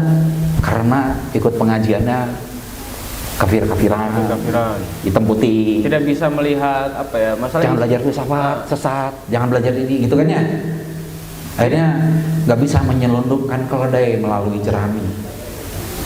Jadi yang sering Pak Al-Fatri bilang itu sebenarnya wajah Islam itu spektrumnya bisa berwarna-warni, bisa macam-macam, sekaya itu gitu, dan tidak bisa ditampilkan dalam hitam putih doang itu Pak ya. Bapak tuh menyampaikan ajaran tasawuf di sekolah tinggi filsafat Diryakara melalui Platon, dan Platon adalah bapak filsafat Barat. Dapat nilai A, padahal Bapak cuma ngomong ke Pak Zamzam dan ke teman-teman, baca. Kalau kalian ngerti tasawuf, kalian tahu ini hanya beda istilah. Bapak hanya mengganti istilahnya aja. Tapi Bapak bisa mengajar, bisa loh di kampus Katolik Bapak bicara tasawuf melalui Plato. Kenapa? Karena kalau belajarnya serba tanggung, nggak paham, yaitu kalau nggak tertantang tertenteng ya cuma buat kuliah, cuma pragmatis, kalau nggak jadi ateis ya itu. Agnostik, ya kayak gitu akhirnya. Bisa nggak nyelundupin keledai dengan ditutupi oleh jerami? Bisa. Berarti kuncinya apa? Belajarnya lebih tinggi. Sampai kalau Francis Bacon mengatakan gini, tegukan pertama dari ilmu alam membuat kamu jadi ateis. Tapi kalau kau teguk sampai habis, engkau menemukan Tuhan di dasar gelas.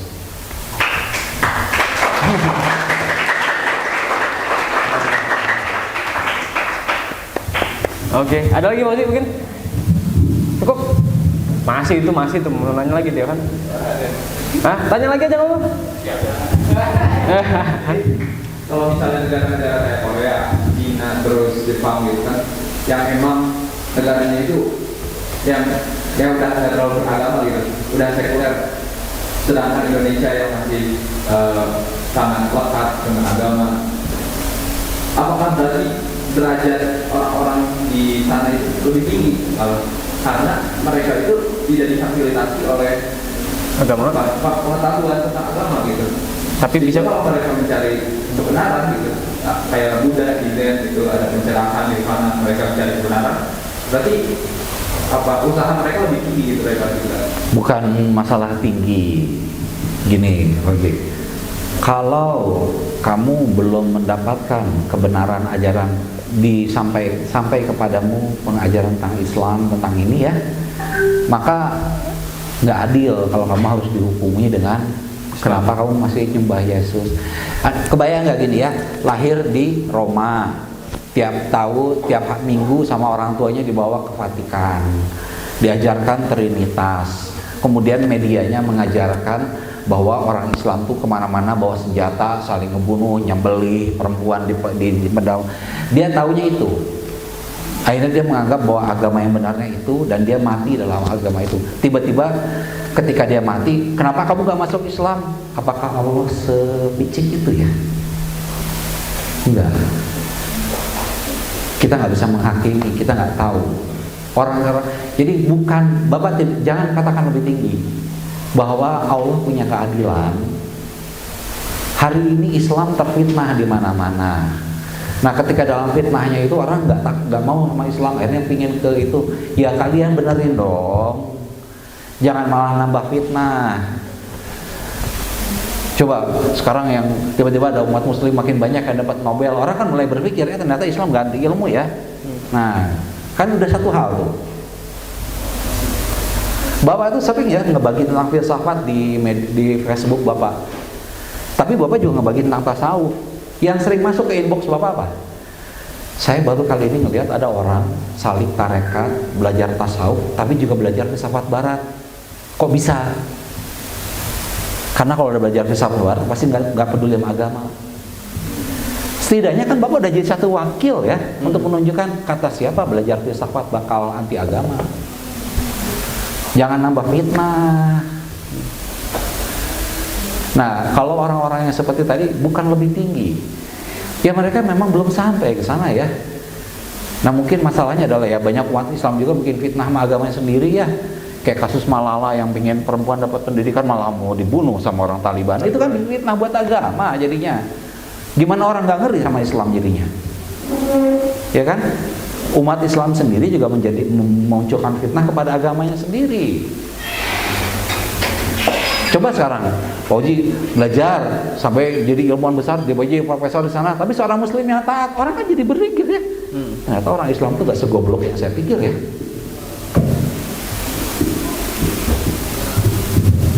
Itu yang apa namanya yang kita perlu buktikan lah. Jadilah bukti ya anak ya.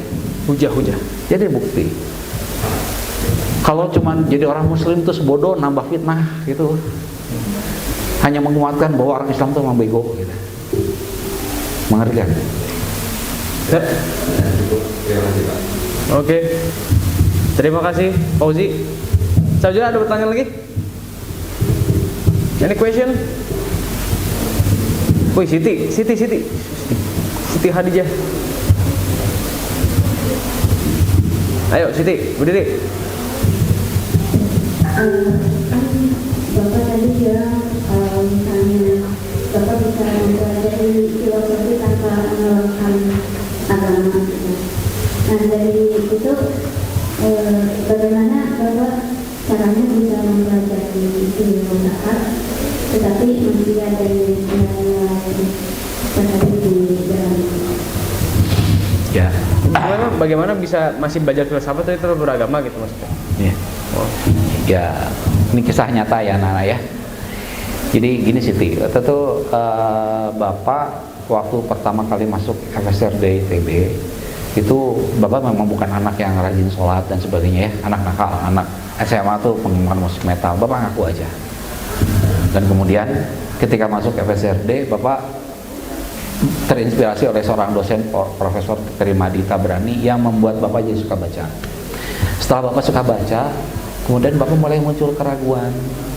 Nah, waktu Bapak lagi ngegambar, kan disuruh ngegambar tanaman gitu ya, Bapak tuh ngegambar bunga, terus Bapak pikir, apa bukti bahwa saya percaya ini adalah ciptaan Tuhan? Bukankah ini adalah kecenggol sama lebah atau kupu-kupu, terjadi pembuahan, terus sebagainya gitu. Jadi hukum alam aja.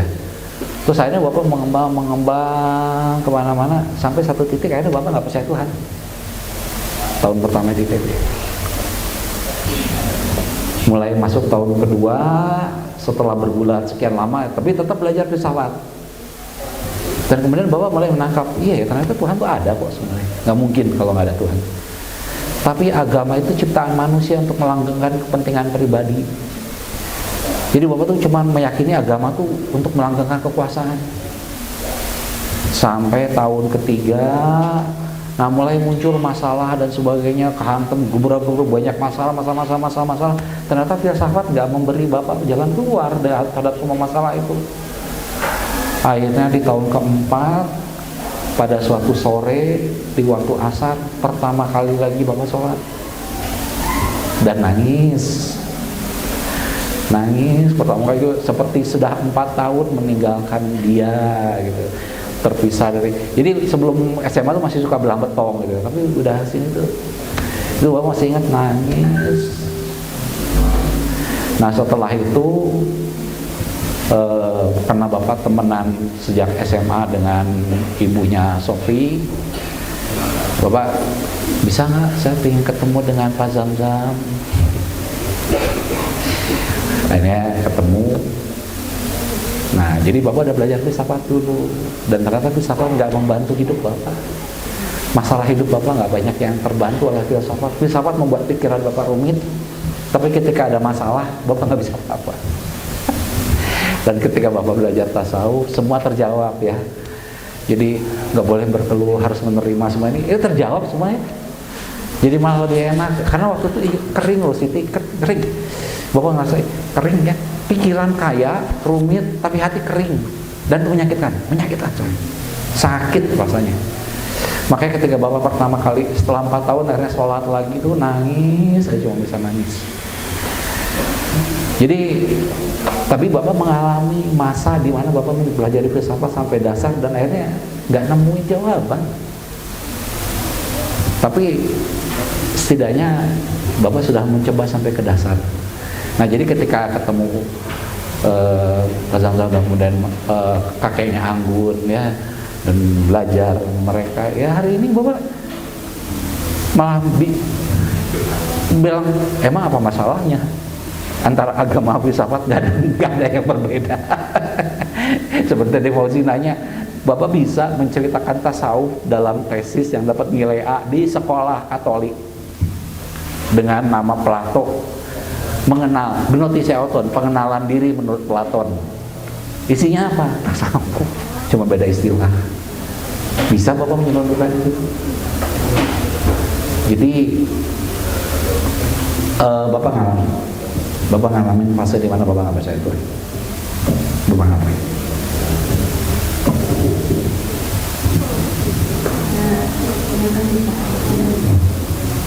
Tapi kalau boleh saya nanya balik, kan tadi Siti bilang kan gini Pak, ada orang filsafat, baca filsafat, jadi ateis, jadi agnostik, terus meninggal udah gitu kan.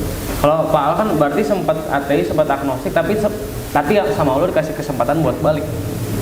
Alhamdulillahnya gitu kan. Nah, apa yang mungkin yang terbenam di pertanyaannya Siti itu, apa yang membedakan orang yang mungkin di luar sana ateis agnostis kemudian meninggal gitu, terus sama Pak Al kemudian bisa balik tuh gimana Pak? Apa pembedanya Pak?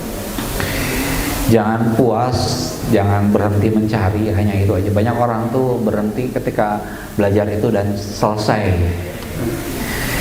Jangan. Jadi kalau makanya tadi ya, banyak orang itu meneguk ilmu alam hanya satu teguk terus puas. Makanya Bapak sih anjurin kalau kalian mau belajar apapun sampai dasar, nanti kalian, karena kalau serba tanggung itu ya jadinya ateis. Yang itu tuh karena belajar serba tanggung. Belajar sampai mendasar tuh nggak rugi, nggak rugi. Membiarkan diri jadi bodoh itu juga malah rugi, gitu mah. Nggak, justru makanya Bapak juga kemarin ada yang nelpon nih, dia nggak percaya Tuhan dan sebagainya. Gimana menurut Bapak? Itu kan fenomena orang yang ilmunya cuma mediocre ya, pertengahan. MU. Pertengahan. Kalau kamu belajar sampai dasar tuh kamu menemukan Tuhan kok. Nangis dia diomongin gitu. Dia kira dia udah merasa pandai. Berarti kuncinya jangan puas ya. Jangan puas. Harus sampai dasar, jangan berhenti gitu. Kalau berhenti belajar mati, selesai hidup kalian. Bahkan ketika beragama pun berhenti belajar pun mati juga kan sebenarnya. Bahkan berhenti belajar setelah pensiun tuh jadi Alzheimer, pikun. Dan itu banyak terjadi pada pensiunan yang kan Bapak udah pernah cerita sama kalian. Sekarang kan 2 hari itu Sabtu Minggu disebutnya healing ya. Kata Bapak berarti kalau gitu 5 hari sakit jiwa. Gitu loh. Jadi apa yang dikerjakan selama 5 hari itu bikin sakit jiwa sehingga mereka healing. Dan ketika mereka pensiun mereka merasa mendapat healing, bebas dari bebannya. Akhirnya berhenti belajar. Apa yang terjadi? 2 tahun pikun, 3 tahun pikun. Kenapa? Berhenti belajar, berhenti membaca. Jadi baca itu selain menyelamatkan kalian dari arus viral hoax dan trending topik, juga menghindarkan kalian dari kepikunan. Para pemikir ilmuwan besar tuh sampai matinya nggak pikun kok. Mereka tetap belajar. Coba sebutin ilmuwan besar yang matinya pikun, coba sebutin. Tak ada nggak? Yang pikun tuh cuma orang-orang pekerja yang akhirnya aku lepas dari kemacetan, dari pergi nyubuh pulang malam gitu ya. Sekarang nonton TV menghibur diri terus, ya udah selesai. Saraf yang nggak pernah itu secara fisikal berpengaruh loh, bukan hanya secara mental, fisikal juga. Penyebab orang pikun itu karena berhenti belajar, berhenti membaca. Kalau nggak punya kebiasaan membaca dari sekarang, ya siap-siap pikun duanya. Ya. Oke. Ini saya tadi kan kalau misalnya Pak Akan yang berpikir tentang keringan gitu ya, kering jiwa gitu ya, ketika keringan misalnya jauh dari Tuhan, dari Tuhan. Nah saya mengalami yang berbeda gitu, seperti ayam mati di lampu tadi. Ketika saya dari SD kemudian sampai SMA kuliah itu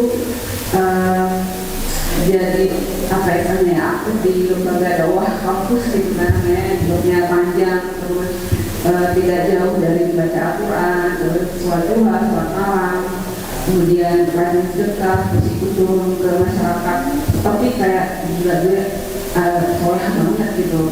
Tapi kemudian sampai pada titik bahwa ternyata ada keringan yang saya sembunyikan gitu, ada keringan yang saya sembunyikan. Dan ada satu pertanyaan saya waktu itu di semester 3, saya di bagian Al-Quran dengan aktivitas dari pagi sampai malam itu pokoknya itu nggak jauh-jauh dari itu, dari membaca Al-Quran gitu. Tetapi kenapa tidak mengantarkan saya pada kenikmatan belajar dalam kelas ketika kuliah gitu? Kenapa tidak mengantarkan saya pada kenikmatan untuk beribadah? Nah, jadi kalau misalnya tadi yang Pak bilang bahwa ya memang ternyata selama ini saya menjalankan agama itu hanya sebatas perintah dan larangan gitu. Nah, jadi kemudian tapi itu juga satu fase yang saya syukuri ya, karena ketika udah merasa aku udah soleh banget gitu kan, nah kemudian di oprek-abrik itu hidupnya gitu, jadi kuliah jadi berantakan dan belum ngebayangin kampus tuh kayak ngebayangin dosen udah mau mual muntah, jadi tidak ada hasrat untuk belajar gitu. Sehingga saya nulis satu esai cerita proses saya sendiri, Maya Hidup yang Berjalan dulu. Dan tapi ya saya berhenti karena saya tidak tahu mengapa saya jadi mayat hidup tapi masih bisa jalan.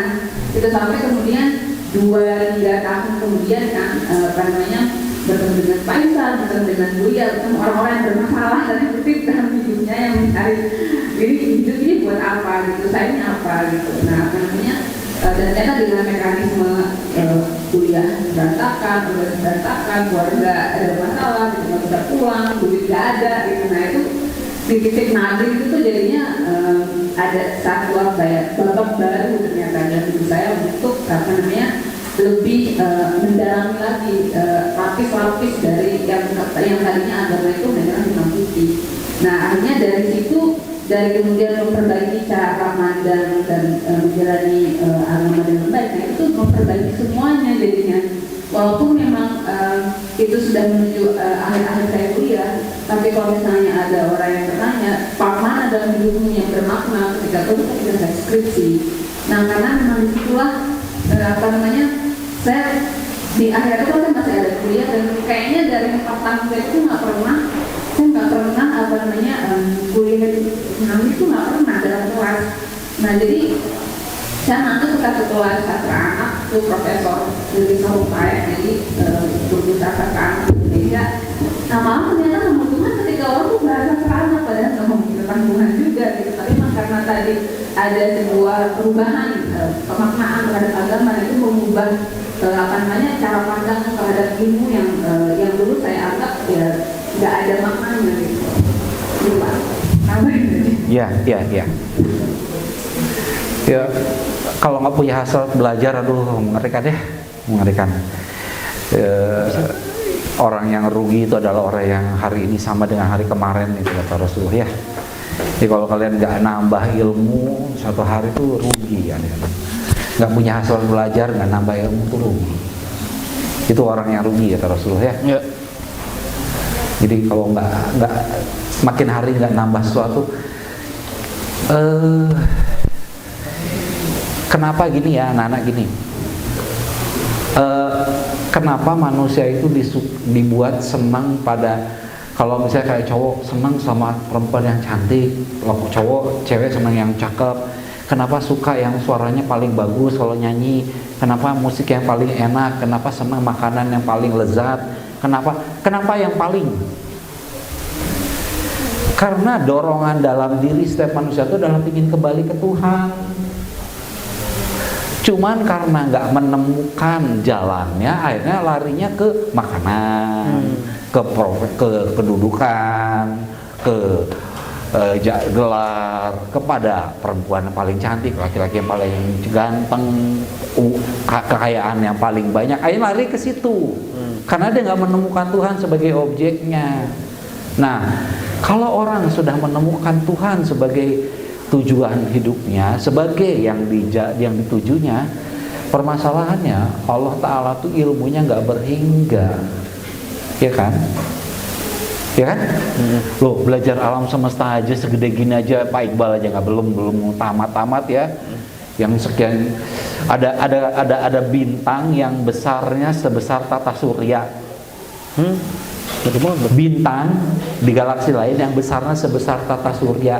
Jadi kalau bumi itu nempel di bintang itu tuh kayak kuman nempel di muka orang. Tapi di bumi ada manusia yang sombongnya lebih besar daripada bintang itu ya. Nah, kalau sudah menampakkan bahwa saya ingin kembali, kami mencari jalan kembali. Nah, pada saat itu anak-anak akan menemukan bahwa ternyata ilmu tentang Allah Ta'ala itu nggak berbatas, nggak ada habisnya. Kebayang nggak? Saban hari menunya pagi roti, keju, sosis selama 12 tahun tiap hari itu. Bosan nggak? Pulang makanannya menunya itu menu. Jadi kebayang nggak? Setiap hari menunya selama dari SD sampai SMA makanannya gitu. Gimana? Bosan nggak? Tapi kenapa nggak bosan dengan ilmunya yang segitu itu aja? Kenapa nggak bosan dengan hari ini yang ilmunya masih sama dengan kemarin? Oke, berhubung udah waktu istirahat juga Pak Al, Ya, kita akhiri dulu. Terima kasih, beri aplaus kepada Pak Al Fatri.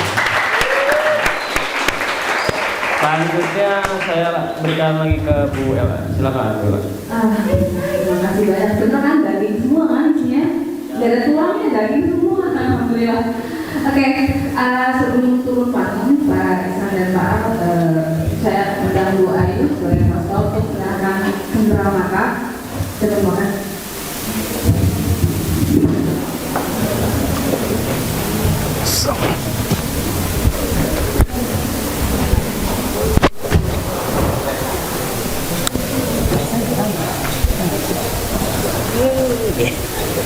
Lawan.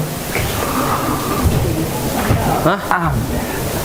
Terima kasih banyak. alhamdulillah. Semua emang betul. Masya Allah. Oke.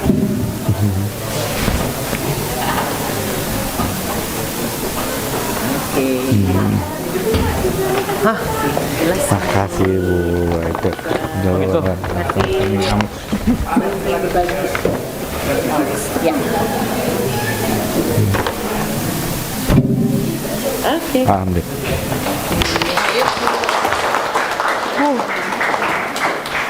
Oh, saya maju. Harusnya saya dulu ya.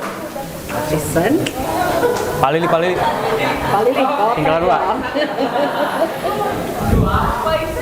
Kebalik. 2 kali dia. Luar biasa. Nah. Ini juga. Oke.